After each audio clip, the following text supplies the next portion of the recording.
cerita awal dari Dajjal. Dajjal itu gelar sama dengan Al-Mahdi. Dan yang paling unik, Dajjal itu gelarnya yang berikutnya yang populer adalah Al-Masih. Al-Masihud Dajjal. Yang dapat gelar Al-Masih siapa lagi? Nabi Isa. Al-Masihu Isa ibnu Maryam.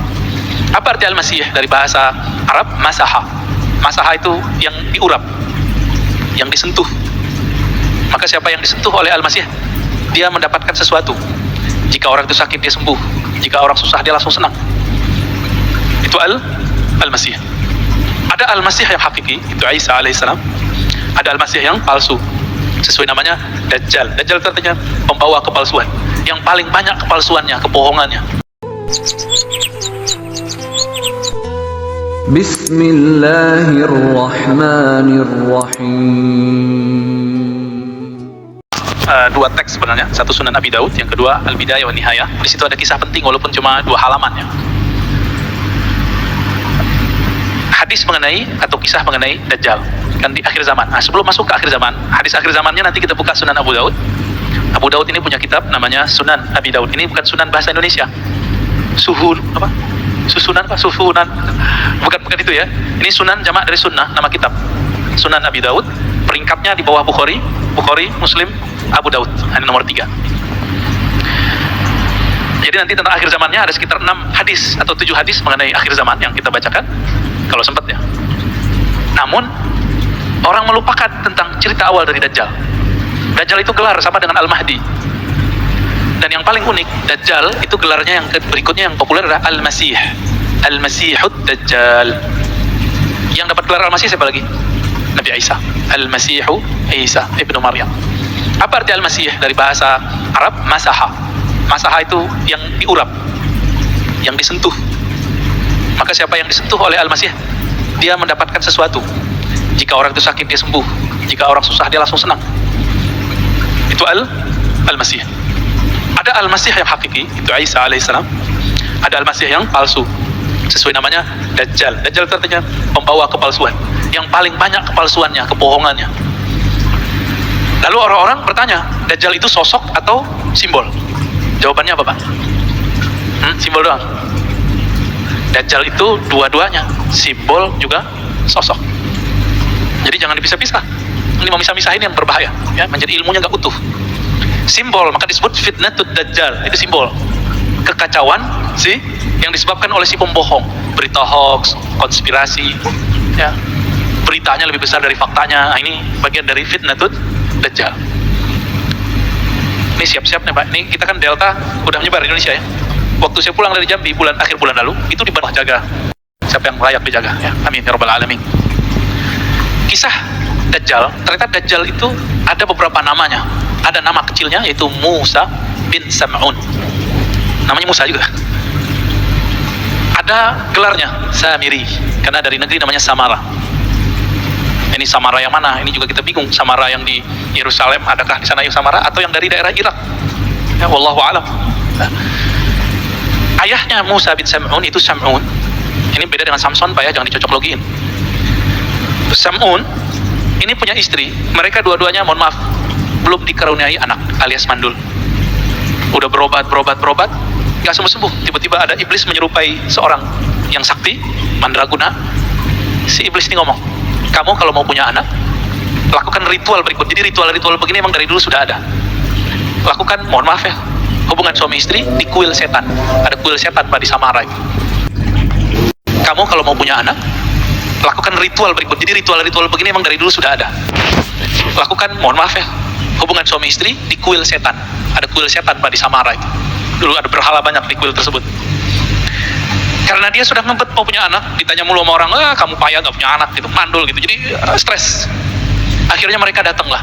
Jadi orang-orang yang stres, orang-orang yang kepepet, itu emang daya tawar keimanannya itu jadi rendah ya. Jadi mudah terpedaya. Orang sakit sama Pak, karena pengen sembuh, akhirnya menyekutukan Allah Subhanahu wa Ta'ala. Datanglah ke sana, lalu melakukan apa yang disarankan si dukun iblis itu. Dia tidak baca doa. Maka disitulah yang dikatakan Nabi, iblis alias Azazil menyertainya dalam melakukan hubungan suami istri. Hamillah perempuan, tapi itu bukan anaknya Sam'un. Zahirnya anaknya Sam'un, batinnya anak Azazil atau iblis. Azazil ini Iblis yang dulu goda Nabi Adam, Pak.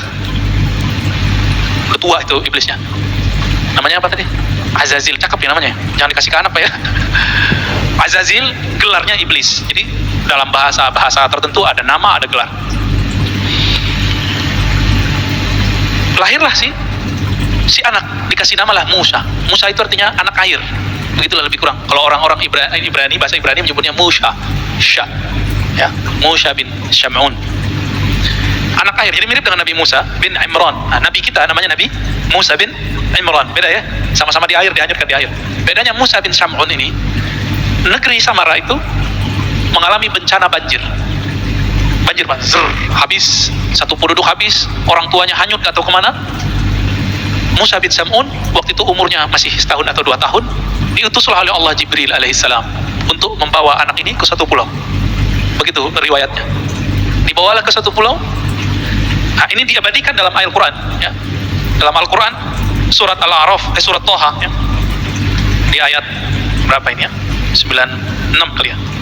96 apa 97. Qala basurtu bima lam yabsuru bih faqabattu qabdatan min athari ar-rasul fanabastuha wa kadzalika sawwalat li nafsi. Apa kata Samiri? Nanti kan gelarnya Samiri. Ketika ditanya oleh Nabi Musa, ada apa dengan Musa Samiri? Kok kamu bisa bikin berhala bisa ngomong? Kata dia apa? Basurtu bima lam yabsuru bih. Aku dapat melihat yang mereka tidak bisa lihat. Nah, siapa yang dilihat oleh si Musa bin Syam'un alias Samiri? Jibril.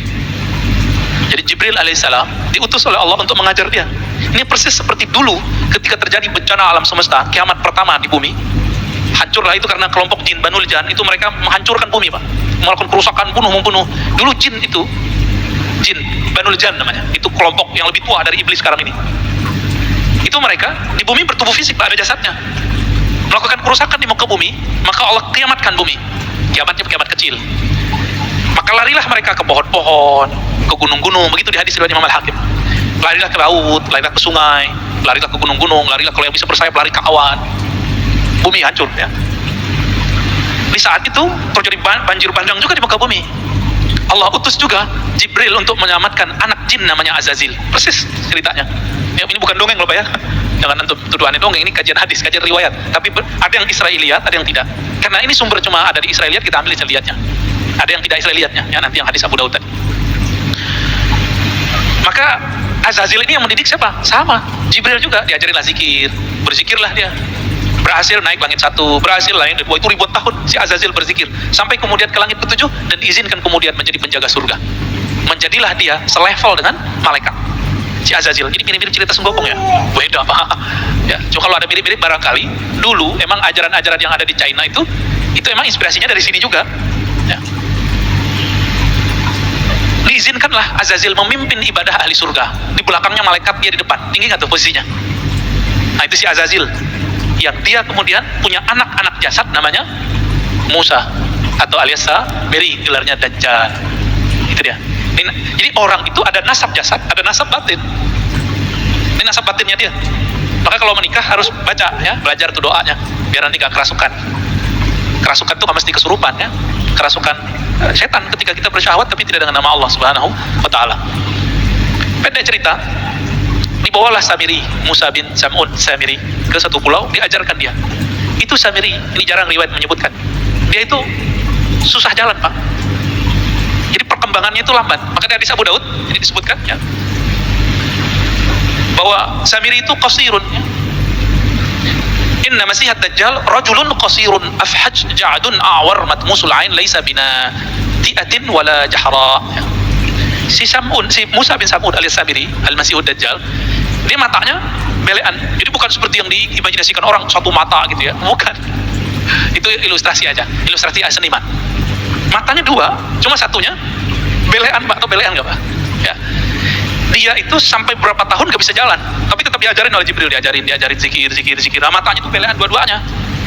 Ketika umurnya 7 atau 10 tahun, itu matanya satu kebuka, satu bagian kiri. Yang kanannya masih tertutup sampai saat ini. Gitu. Jadi ini tuh kayak ada yang nempel terus di sini tuh di mata dia. Dan itu permanen, nggak bisa diapa-apain. Nah, berkat zikir-zikir yang diajarkan oleh Jibril alaihissalam, maka saktilah itu si Musa bin Syam'un alias Samiri. Maka dia mampu melihat yang tidak bisa dilihat orang awam. Ini ayatnya ya. Qala basurtu bima lam yabsuru. Aku mampu lihat yang mereka tidak lihat. Apa yang dia lihat? Dalam tafsir Ibnu Katsir, kemudian di Bidayah wa Nihayah dikatakan ra'aitu Jibril. Aku melihat malaikat Jibril. Ini dalilnya nih. Dan ini bukan cocok logi, Pak, emang begitu. Di pulau itu kemudian dia menjadi dewasa, tapi seperti yang dikatakan tadi, jangan dibayangkan Dajjal itu gede badannya. Enggak, tapi dia keker. Rajulun qasirun. Laki-laki yang pendek. Pendek dia. Cebol kali ya orang nyebutnya. Apa sih istilahnya, saya nggak ngerti deh. Ya. Afhaj ja'ad ya. Jidat itu kecil ya. Jidat itu. Awar matanya satu. Ya belean itu ya. Matmusul ain laisa binain. Ini tanda kalau dia ini bukan Tuhan. Nanti kan dia ngaku Tuhan, Pak. Urusan mata jadi nggak bisa urus, masih dia ngaku Tuhan. Ya. Lalu kemudian karena kesaktiannya itu dengan nama-nama Allah yang Allah kasih. Jadi Jibril itu memberikan ajaran, harapannya si Samiri ini bisa menjadi hamba Allah. Tapi ternyata nggak berhasil. Dan di pulau itu siapa yang lewat dia bunuh, ada binatang dia bunuh, memang sadis. Siapa yang ganggu dia dibunuh, siapa yang nasihatin dia dibunuh. Cuma Jibril doang yang nggak berani dilawan. Maka berhasillah dia kemudian dengan kesaktian-kesaktian itu, mungkin lewat perahu segala macam, sampailah dia di daratan. Ya. Pada masa Nabi Musa, dia datang ke negeri yang dimana Bani Israel datang ke sana. Ketika Nabi Musa alaihi salatu wassalam pergi berkhalwat ke Gua Tursina, 40 hari ya, ingat-ingat nih, 40 hari. Dalam masa 40 hari itu, Samiri sanggup menyesatkan semua Bani Israel kecuali cuma beberapa orang. Yang dititipkan waktu itu siapa? Nabi Harun. Nabi Harun sanggup nggak? Enggak. Maka dalam surah Al-A'raf dari ayat 148, 154, Toha 83 sampai 98 itu diceritakan bagaimana Nabi Harun diancam untuk dibunuh. Kamu macam-macam bunuh gitu. Nah, Nabi Harun ini yang jenggotnya panjang, Pak. Ini yang kita ceritakan beberapa bulan lalu, yang mereka gagal paham kelompok sebelah ya. Itu pujian itu, tapi mereka salah paham. Nabi Harun jenggotnya panjang, kayak sufi-sufi sekarang juga. Ya. Jenggotnya panjang, Pak. Ya. Ini yang sekarang dipakai oleh Yahudi Ortodok. Apa itu penghinaan? Di mana saya menghinanya? Karena mereka memotong dan niatnya emang ingin memfitnah kita. Tapi ya sudah kan, saya udah maafin, dan saya minta maaf. Ya.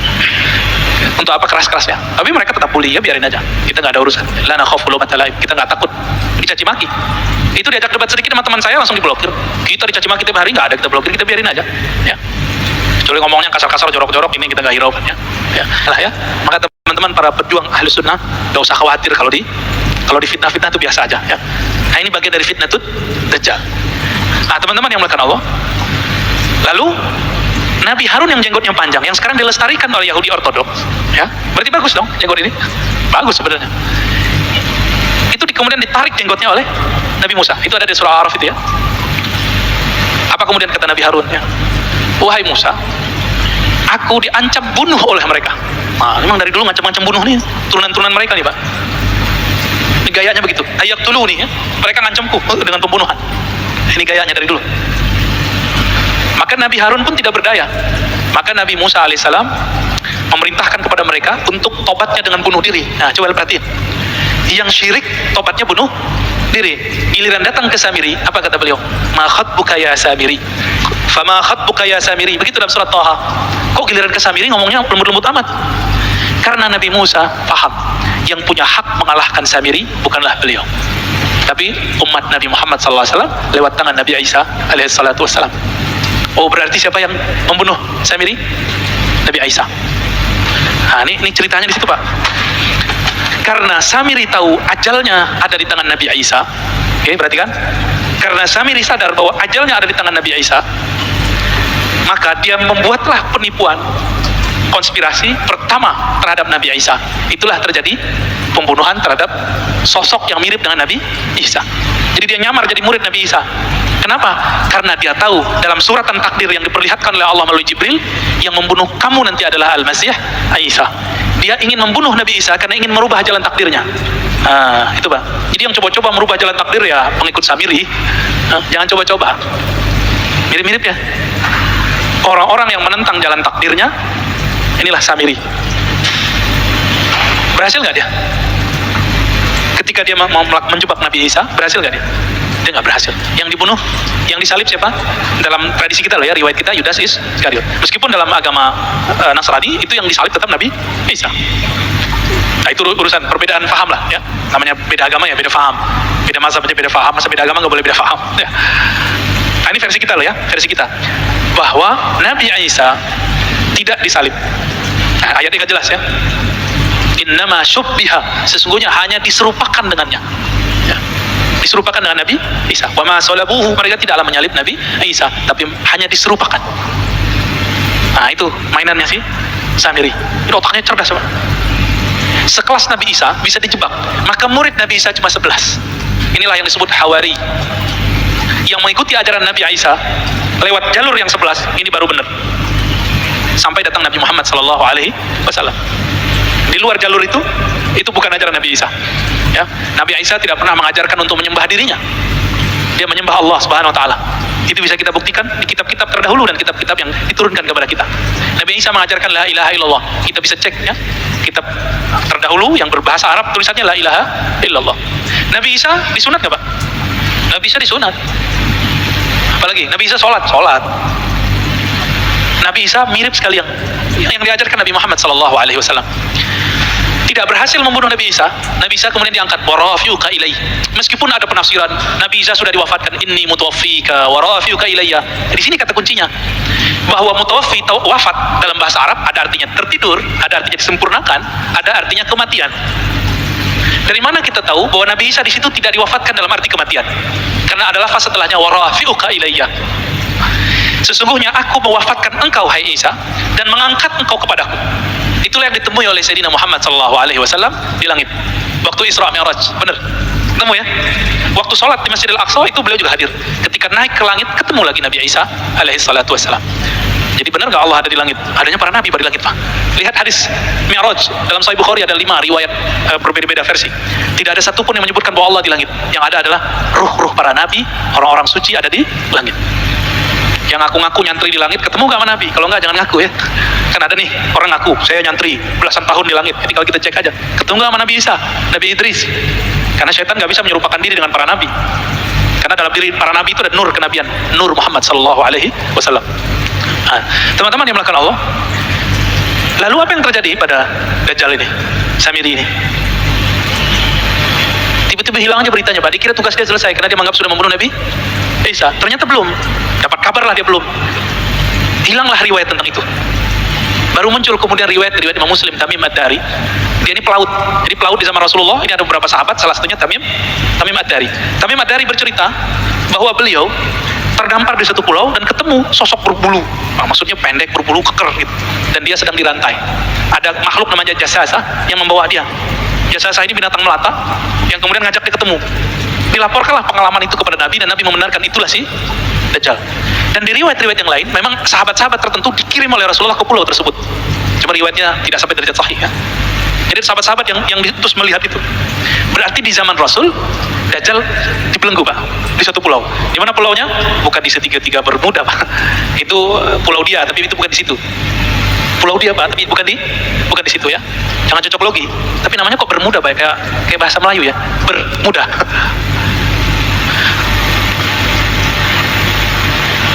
Kita masuk ke hadis Abu Daud ya. Hadis Abu Daud judul babnya Khurujud Dajjal, keluarnya Dajjal.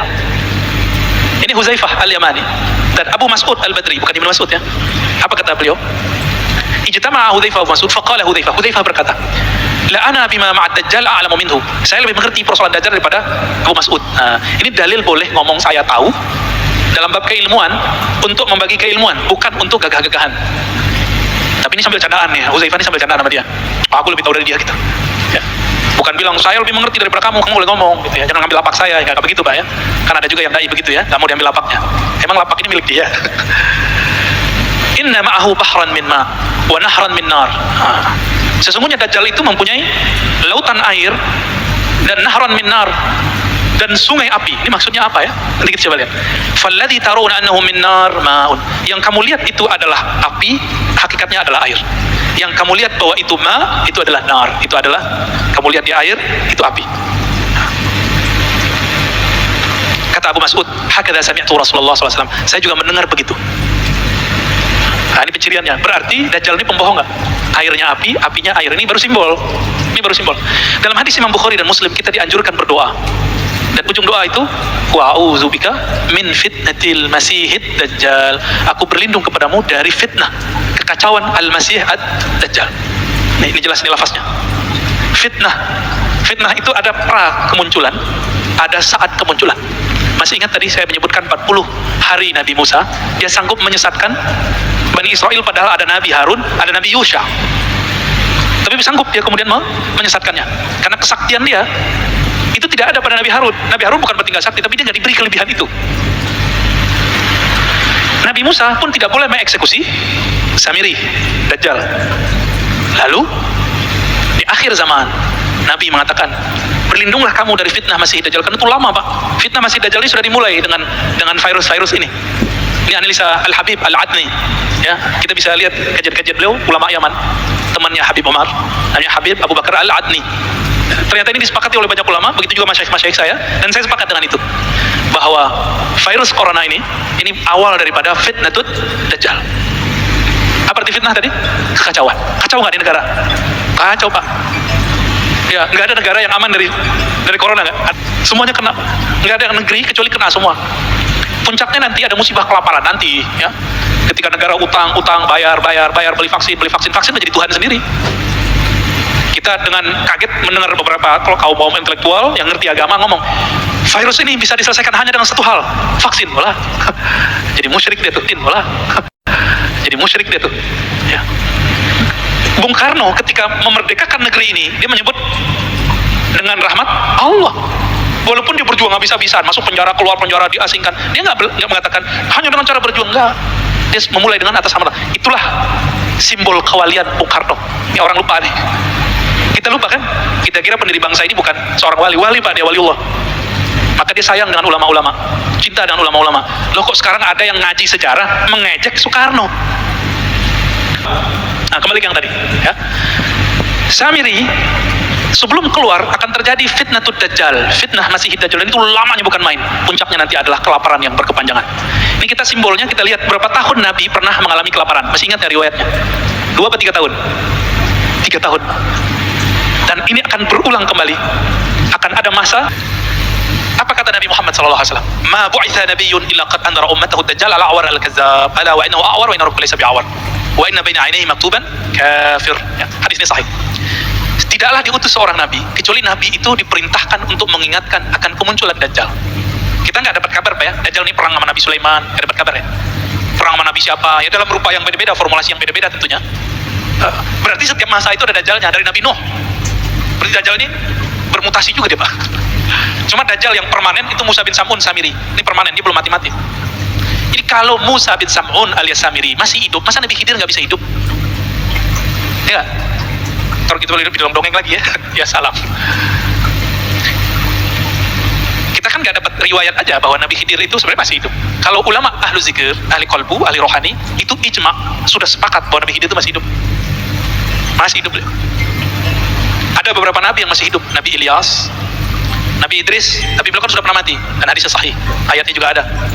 Ada satu nabi yang seharusnya dia hidup bangkit lagi, tapi kemudian karena kaumnya berkhianat kepadanya, setelah dia dimatikan, kemudian nggak dihidupkan lagi, karena pesannya nggak dilakukan. Namanya Khalid bin Sinan. Khalid bin Sinan itu nabi antara Nabi Isa dan Nabi Muhammad. Khalid bin Sinan ini pesan, nanti kalau saya mati itu untuk ada suatu kemaslahatan, maka dia dibunuh, dimatikan. Apa kata dia? Kalau aku mati, maka nanti jasad atau abunya atau apa gitu, saya lupa lafaznya, tolong nanti dilakukan begini. Ritual ini nggak dilakukan oleh pengikutnya, oleh umatnya. Maka dia tetap sekarang di alam barzakh. Jadi ukurnya dia belum mati, ukurannya. Kok bisa begitu ya? Emang bisa begitu. Itu namanya Khalid bin Sinan. Baru denger ya? Padahal riwayatnya ada, Pak. Ada di Bidayah wa Nihayah, ada di beberapa kitab, ya. Lalu ada Nabi Khidir. Dari kalangan musuh Allah itu ada Dajjal, ada iblis, ada jin. Jin itu kalau nggak dibunuh oleh jin yang sakti atau manusia yang sakti, dia nggak mati, Pak. Jin itu korin, nggak hati-hati. Beberapa orang belajar zikir, nggak tahu, nggak ada bimbing oleh guru yang bersanad sahih kepada Rasulullah. Ketika dia zikir, yang datang Syekh Abdul Qadir, ternyata korinnya bukan Syekh Abdul Qadirnya. Bisa jadi gitu, Pak. Yang datang katanya Syekh Bahauddin Naqsyabandi, ternyata korinnya. Bisa jadi begitu. Ini banyak kejadian nih, ya. Ada orang tertentu yang terkena ini, dan hati-hati ya. Bapak saudara makan Allah. Kemudian apa kata Nabi ya? Kalau tadi 40 hari, maka nanti Dajjal itu keluarnya berapa hari? Juga 40 hari. Hari pertama seperti setahun, hari kedua seperti sebulan, hari ketiga seperti hari-hari yang lain. Hari seminggu gitu. Itu di total 40 tahun rasanya. 40 hari di zaman Nabi Musa, sama 40 hari puncak dia khurujnya keluarnya, sampai kemudian turun Sayyidina Isa. Jadi Nabi Isa ini luar biasanya apa? Kalau Dajjal datang ke suatu tempat lalu dia dengar ada Nabi Isa, dia kabur, Pak. Karena dia pernah membunuh Nabi Isa, nggak mati-mati, ternyata diangkat ke langit. Jadi takutnya Dajjal dengan siapa? Nabi Isa. Tapi Nabi mengatakan apa? Inni qad haddastukum anid Dajjal hatta khasyitu alla taqilu ya. Kemudian fawallahi inna rajul la ya'tihi wa yahsibu annahu mu'min. Demi Allah, kalau Dajjal ada, nanti orang beriman datang kepadanya, bertemu dia masih mengira dirinya beriman padahal dia sudah kafir. Fayattabi'u mimma yub'ats bihi minasyubhat. Karena dia lapar. Tadi berapa tahun? 3 tahun masa paceklik. Saya nggak tahu tahunnya kapan ini. Tapi Bapak hitung aja, ini perkiraan loh ya. Negara kita mulai nggak bisa gaji PNS-nya. Nah, itu berarti udah deket tuh. Ya. Mikir-mikir mau masuk CPNS tuh. Ini kabar takutnya loh Pak ya, kabar segernya nanti ada lagi. Kabar gembiranya ada juga Pak. Ini kabar menakutkan nih. Ketika negara sudah nggak sanggup, ini kan beritanya negara kita coba adem-adem, tapi tetap saja beritanya kan nggak adem. Udah kolep Pak ini. Negara udah nggak sanggup bayarin rumah sakit, hotel udah nggak sanggup. Vaksin lagi nih, nggak sanggup udah. Ditambah ada tikus yang menari di atas penderitaan vaksin ya. Kita sebut aja mereka tikus ya, nggak usah politikus. Nah, ini agak berbahaya ini. Di mana nanti negara-negara di dunia sudah lost semuanya karena hutang. Nah, inilah kezaliman yang luar biasa yang disebut dalam hadis Jawrah. Kezaliman yang luar biasa. Nanti batas-batas teritorial negara itu cuma nama aja. Udah nggak ada lagi. Presiden, raja, gubernur nggak dianggap lagi ntar. Itulah awal paceklik puncak di alam semesta. Seperti terjadi di masa Rasulullah 3 tahun nanti 3 tahun. Setelah itu baru muncul 40 hari Dajjal keluar. Tapi nggak usah khawatir. Kalau ada Dajjal berarti ada Al-Mahdi. Kalau ada Al-Mahdi berarti ada Nabi Isa. Al-Mahdi mau sholat Pak. Ada di satu masjid mau sholat di daerah Syam. Mau sholat tiba-tiba Nabi Isa turun dari Babul Lut, namanya dalam hadis ini disebutkan dari Babul Lut. Ada di dalam riwayat ini. Indal manaratil bayda syarqiyyah Dimashq fayudrikuhu inda Babil Lut. Al-Mahdi di dalam masjid mau sholat, turun Nabi Isa. Nabi Isa ketika datang dipersilakan jadi imam. Mau nggak jadi imam? Enggak. Kenapa? Al-Mahdi lebih pantas jadi imam. Loh, kok bisa? Nabi Isa ini kan makhluk ruh. Gelarnya apa? Ruhullah. Gelarnya Nabi Isa. Karena dia nggak ada bapaknya Pak. Maka tidak ada campuran syahwat dalam dirinya. Nabi Isa. Nabi Isa ini kalau memandang sesuatu yang terlihat bukan fisik, yang terlihat batin Bapak ini isinya apa? Al-ulama warasatul anbiya. Ulama pewaris para nabi. Ulama ini pewaris Nabi A, Nabi C, Nabi B. Tapi ada satu waris yang belum lengkap kecuali Imam Mahdi lah pewarisnya yang lengkap. Nabi Muhammad sallallahu alaihi wasallam. Jadi Nabi Isa, ini rahasianya nih hadis Bukhari Muslim itu. Kenapa beliau nggak mau jadi imam? Ketika dia memandang sosok Al-Mahdi, yang terpandang oleh dia adalah nur Nabi Muhammad sallallahu alaihi wasallam dalam diri Al-Mahdi, lengkap. Walaupun sosoknya bukan Nabi Muhammad, tapi nur yang terpanjang dalam dirinya, nur, nggak berani dia jadi imam. Dan Nabi Muhammad sudah menurunkan derajat semua nabi yang turun setelah dia. La nabiyya ba'di, tidak ada lagi nabi setelahku. Jadi Nabi Isa ketika turun pangkatnya bukan nabi, walaupun beliau seorang nabi. Dia jenderal bintang 4, tapi jabatannya udah nggak ada, kira-kira gitu. Paham ya? Nabi Khidir, jenderal bintang 4, tapi jabatannya udah nggak ada. Dia sebagai wazirul Mahdi, wuzaraul Mahdi, penasehat Imam Mahdi. Kenapa? Imam Mahdi itu pewaris lengkap sempurna, sangat sempurna Nabi Muhammad sallallahu alaihi wasallam. Kira-kira begitu. Jadi terlalu mulia kalau Dajjal dibunuh oleh pewaris Nabi Muhammad. Jadi siapa yang bunuh dia? Cukup Nabi Isa. Pedangnya nanti Imam Mahdi yang ngasih Pak. Ini dikasih ke Nabi Isa. Kok Nabi Isa bisa bunuh? Selama ini nggak bisa terbunuh. Ada rahasianya. Rahasia itu belum boleh dibongkar. Ya, ada di beberapa kitab disembunyikan ya, nyempil-nyempil ada. Kenapa? Dajjal yang sangat sakti mandraguna itu tidak terbunuh-bunuh, nggak mati-mati. Ada rahasia dia dan ada kelemahan dia. Nah, itu rahasianya dipegang oleh mereka ya, para aulia-aulia Allah itu. Jadi kita sabar-sabar aja Pak ya. Jadi ke depan, mohon maaf, ini bukan kabar gembira. Jangan berharap virus ini hilang. Jadi jangan berdoa, ya Allah angkat virus, itu nggak sopan. Allah menghendaki virus ini berkembang untuk menguji kita semua. Panik, musyrik atau bagaimana? Semoga kita nggak panik, semoga kita tidak musyrik. Nanti tambah ke depan tambah sulit, Pak, tambah sulit, tambah sulit. Yang nggak sanggup minta wafat aja sebelum itu. Ya. Tapi yang mau berjuang, ayo minta panjangkan umur ya Allah, jadikan kami berjuang dengan Al-Imam Al-Mahdi, pewaris engkau di akhir zaman. Amin. Mau Pak ya? Mau lah. Tapi ada satu kata kunci, nanti kita bahas di bab Al-Mahdi. Siapa Al-Mahdi itu? Al-Mahdi sekarang udah muncul belum? Ini saya sering ditanya mengenai sosok namanya Muhammad Al-Qasim Al-Pakistani.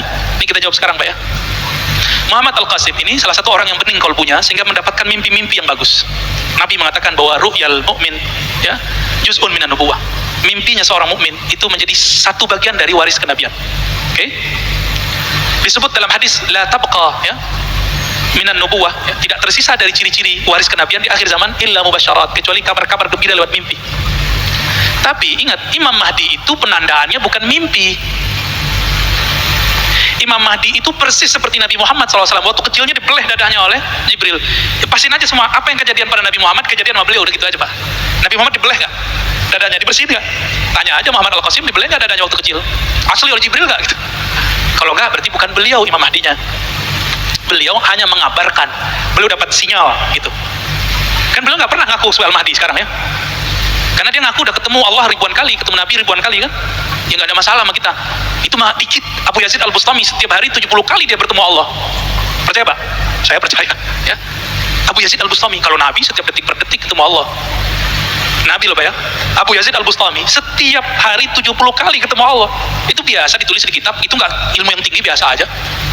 Kalau dihitung udah berapa ribu dia ketemu Allah itu. Nggak jadi Imam Mahdi itu Abu Yazid Al-Bustami. Abul Abbas Al-Mursi ketemu Nabi setiap saat Pak. Gimana Bapak mau percaya ini? Kan dibilang dajjal lagi ntar sama orang, dongeng lagi ente gitu. Apa kata Abul Abbas Al-Mursi, murid Imam Abul Hasan Syazili, gurunya Ibnu Athaillah Sekandari Pengarang Al-Hikam, yang kitabnya kita ganti hari ini dengan Sunan Abu Daud. Ya. Request antum tuh Mas Adit tuh ya. Apa kata Abul Abbas Al-Mursi? Kalau aku tidak memandang Rasulullah setiap detik, setiap nafas, maka aku kafir. Enggak jadi Imam Mahdi itu dia.